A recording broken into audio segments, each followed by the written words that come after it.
Bonjour à tous, je suis Axel de Apprendre Excel et dans cette vidéo, je vais vous montrer comment créer un classement. Dans l'exemple, on a le total des ventes de fruits réalisées sur le mois de janvier.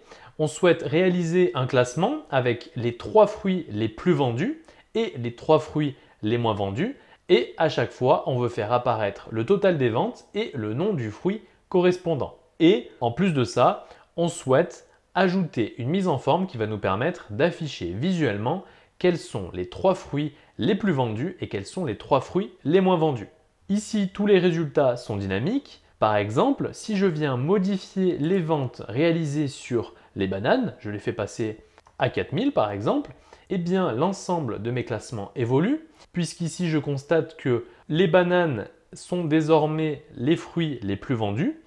Ils apparaissent alors en rouge, alors qu'auparavant ils étaient en vert, et donc on va voir ensemble comment faire dans cette vidéo.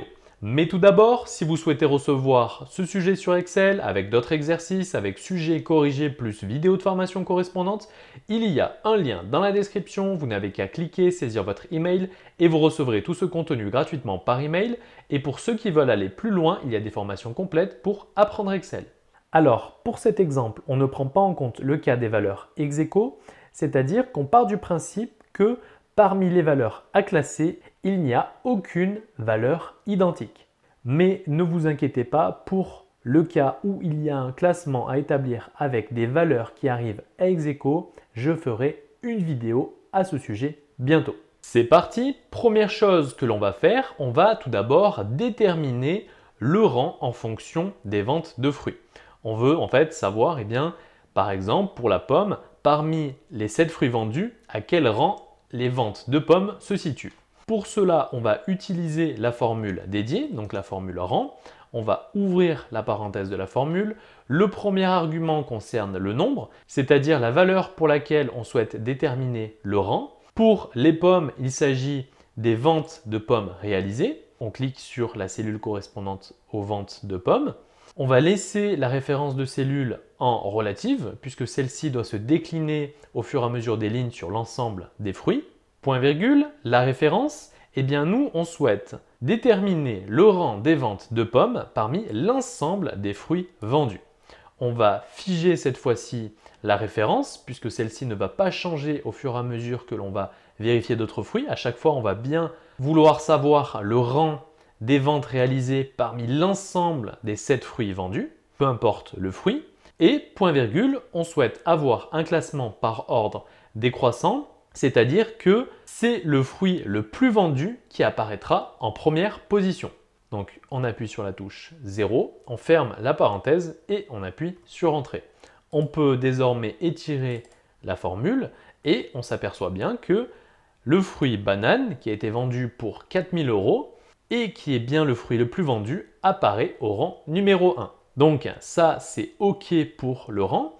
Maintenant on va déterminer le minimum et le maximum des ventes réalisées. On va commencer par le maximum, donc on va utiliser la formule max, on va ouvrir la parenthèse, on va venir sélectionner l'ensemble des ventes du mois de janvier, fermer la parenthèse et appuyer sur Entrée. On va pouvoir maintenant calculer le minimum avec la formule min. Même principe, on va sélectionner entièrement les ventes de fruits de janvier. On ferme la parenthèse, on appuie sur Entrée. On a établi un classement des valeurs par ordre décroissant. Et donc la première valeur est la plus élevée, elle apparaît bien en maximum. Et la dernière valeur est donc la plus faible et elle apparaît bien en minimum. Maintenant, on va pouvoir utiliser une nouvelle formule qui va nous permettre cette fois-ci de retrouver en fonction de la position le montant des ventes réalisées. Exemple, nous, on fait un classement pour le premier tableau sur les 3 fruits les plus vendus et donc on souhaite qu'en première position apparaissent 4000 €. En deuxième position, 3750 € et en troisième position, 2900 €. Ici, on a une corrélation avec le résultat retrouvé avec la formule rang. Sauf que cette fois-ci, on part du classement et on souhaite retrouver le premier plus gros montant de vente, puis le deuxième, puis le troisième. Donc dans ce cas-là, on souhaite établir un classement par rapport aux valeurs les plus élevées. On va donc utiliser la formule grande valeur ouvrir la parenthèse. On va définir le premier argument qui est la matrice.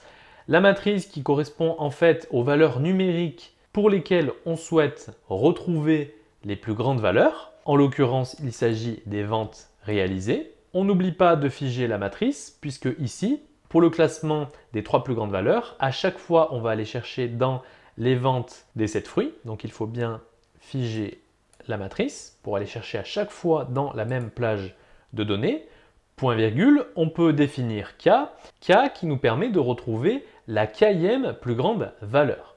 En l'occurrence, eh bien nous, avec notre classement, soit on peut taper la valeur 1 pour retrouver la première plus grande valeur parmi l'ensemble des ventes de fruits, mais nous ici, on peut le faire de manière dynamique puisqu'on a un classement avec 1, 2 et 3. Donc si je clique sur la cellule qui contient le chiffre 1, le top du classement, et que je laisse cette cellule en relative, je ferme ma parenthèse. Lorsque je vais étirer ma formule, la matrice va rester figée. Par contre, pour les ventes, on va se décaler sur la deuxième plus grande valeur, puis la troisième plus grande valeur, puisqu'on a laissé en relatif le paramètre K. Donc j'appuie sur Entrée, j'étire ma formule. Ici, je retrouve bien les mêmes résultats. Je fais la correspondance avec la formule rang. En première plus grande valeur, j'ai bien 4000. En deuxième plus grande valeur, j'ai bien 3750 et en troisième plus grande valeur, j'ai bien 2900. Maintenant, je vais effectuer la même chose, mais pour retrouver cette fois-ci non plus les 3 plus grandes valeurs, mais les 3 plus petites valeurs. Je dois donc utiliser la formule petite.valeur. J'ouvre la parenthèse de la formule. La matrice, c'est toujours la même, c'est les ventes réalisées sur les 7 fruits. Je n'oublie pas de la figer avec F4. Point virgule, pour K, comme tout à l'heure, je souhaite avoir la première plus petite valeur, puis la deuxième plus petite valeur, puis la troisième plus petite valeur. Je peux donc me servir des valeurs contenues dans mon classement, qui contiennent justement les valeurs 1, 2 et 3, qui vont me permettre de définir l'argument K. Je laisse ma cellule pour K en référence relative, j'appuie sur Entrée, j'étire ma formule et ici, même chose, si je fais le cheminement inverse et que je cherche la plus petite valeur, il faut donc changer directement l'ordre de classement dans la formule rang. Et ici, au lieu de choisir un classement par ordre décroissant, on va choisir un classement par ordre croissant, c'est-à-dire que c'est la plus petite valeur qui apparaîtra au rang numéro 1 et la plus grande valeur qui apparaîtra au dernier rang, en l'occurrence le rang numéro 7. Donc on choisit un classement par ordre croissant, on appuie sur Entrée. Ici, je retrouve bien ma correspondance puisque la première plus petite valeur correspond bien au rang numéro 1 lorsque j'établis un classement par ordre croissant, donc c'est bien la plus petite valeur. Puis je retombe bien sur 1520 en deuxième plus petite valeur et 1930 en troisième plus petite valeur. Et si je me penche sur les résultats obtenus par les formules maximum et minimum, la première plus grande valeur correspond bien au maximum et la première plus petite valeur correspond bien au minimum. C'est OK, j'ai un classement par rapport au montant des ventes réalisées sur les fruits vendus en janvier.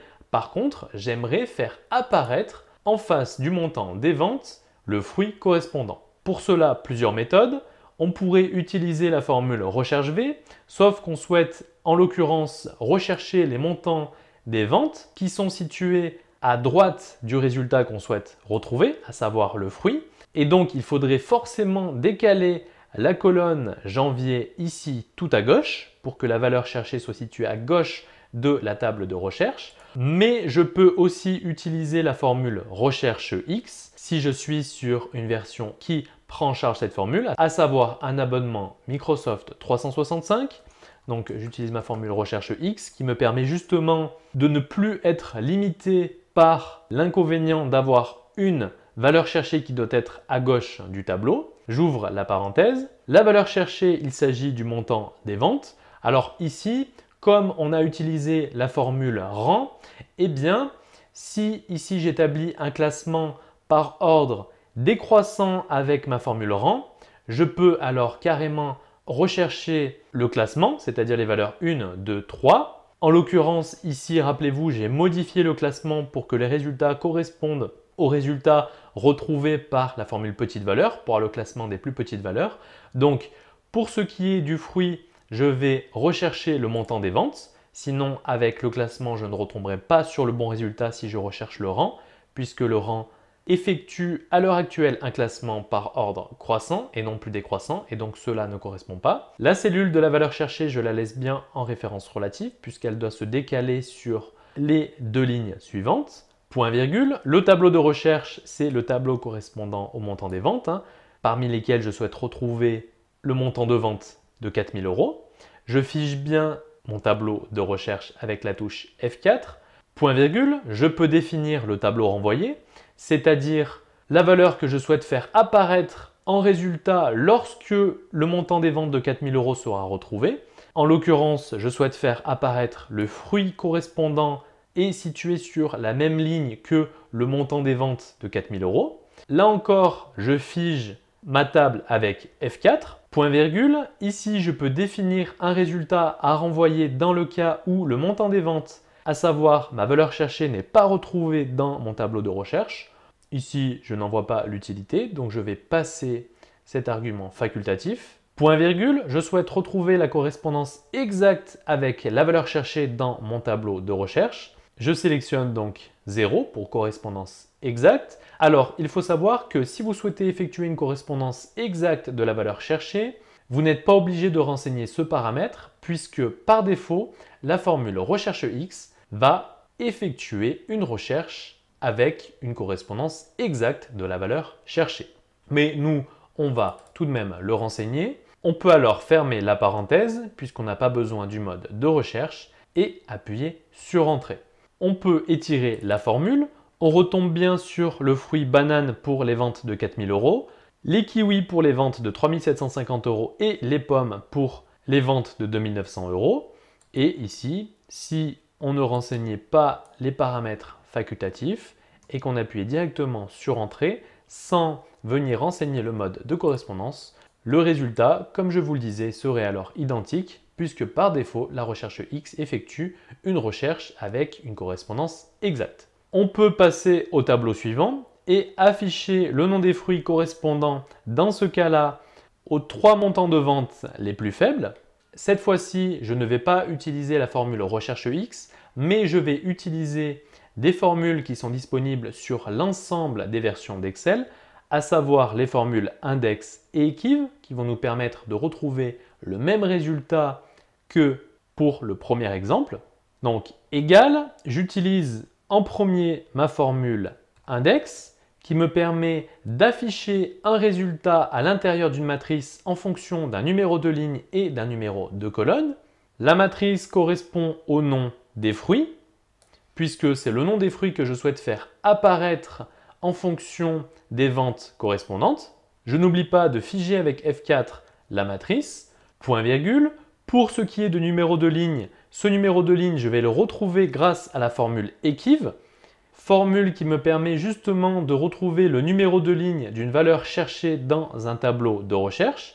La valeur cherchée ici, soit on peut faire comme pour l'exemple précédent et rechercher le montant des ventes, ou alors, puisque le classement est dans le bon ordre, c'est-à-dire que j'ai bien une correspondance avec mon classement, comme le classement est effectué par ordre croissant et que c'est le fruit le moins vendu qui apparaît en première position et que je le retrouve bien grâce à mon classement et avec ma formule petite valeur, je peux alors effectuer une recherche directement sur mon classement, donc sur ma cellule ici E7 que je laisse en référence relative. Point virgule, le tableau de recherche, il ne s'agit donc plus comme pour le premier exemple du montant des ventes. Cette fois-ci, on recherche directement la position en fonction du classement. Donc, je vais effectuer directement la recherche dans la colonne rang. Je n'oublie pas de figer cette table de recherche avec la touche F4 et point virgule, je souhaite retrouver la correspondance exacte, c'est-à-dire ici, la valeur 1 dans ma colonne rang. Je ferme la parenthèse de la formule équive, donc cette formule qui me permet de retrouver le numéro de ligne et il ne me reste plus alors qu'à définir le numéro de colonne. Ici, pas besoin de formule puisque je n'ai qu'une seule colonne. Rappelez-vous, ma matrice dans laquelle je souhaite afficher le résultat correspondant à un numéro de ligne et un numéro de colonne, c'est ma colonne fruits. Je retrouve le numéro de ligne grâce à la formule équive par rapport au classement. En l'occurrence, ici, pour la première plus petite valeur, je la retrouve grâce à la formule rang en 7e position dans ma table de recherche. Et comme je n'ai qu'une seule colonne, je vais donc directement taper 1 pour l'argument colonne, fermer la parenthèse de ma formule index et appuyer sur Entrée. Et je retombe bien sur le bon résultat puisque les ventes de 635 € qui correspondent au fruit le moins vendu et donc au rang numéro 1 par ordre croissant, j'ai bien le fruit mangue qui apparaît pour ce rang et ce montant de vente. Et si j'étire ma formule, les autres résultats vont eux aussi s'afficher. Désormais, je vais afficher visuellement le résultat retrouvé. Pour cela, je sélectionne la plage de cellules pour laquelle je souhaite appliquer une mise en forme. En l'occurrence, il s'agit du montant des ventes. Et directement, si je me rends dans l'onglet Accueil et que je clique sur Mise en forme conditionnelle, lorsque j'ai sélectionné des valeurs numériques, je peux alors directement passer par un raccourci de mise en forme. Et ici, si je déroule la liste règles des valeurs de plage haute, basse et que je sélectionne les 10 valeurs les plus élevées, je peux ensuite définir le paramètre qui m'intéresse. Moi, je souhaite faire uniquement apparaître les 3 valeurs les plus élevées. Je vais les faire apparaître en rouge. OK. Et j'ajoute une nouvelle mise en forme conditionnelle, sauf que cette fois-ci, je souhaite appliquer une mise en forme aux 10 valeurs les moins élevées. Ici, je modifie 10 défini par défaut et je le remplace par 3 pour avoir les 3 valeurs les moins élevées. Je vais changer la mise en forme et sélectionner un remplissage vert. J'appuie sur OK et ici, en 2 clics, j'ai pu définir une couleur pour les 3 valeurs les plus élevées que je retrouve bien dans mon classement des 3 valeurs les plus élevées. Ici 4000, 3750 et 2900. Je les retrouve bien. Et pour mes 3 valeurs les plus faibles, que je retrouve là aussi dans la seconde partie de mon tableau qui correspond à ces résultats, avec 635, 1520 et 1930. Donc ça, c'est vraiment un raccourci de mise en forme très intéressant à utiliser uniquement dans le cas où la mise en forme s'applique directement à des valeurs numériques. Donc voilà comment classer des valeurs sur Excel. Je me répète, si vous souhaitez recevoir le fichier utilisé pour cette vidéo, il y a un lien dans la description. Vous n'avez qu'à cliquer, saisir votre email et vous recevrez ce fichier Excel directement dans votre boîte mail. J'espère en tout cas que cette vidéo vous sera utile et quant à nous, on se dit à la prochaine.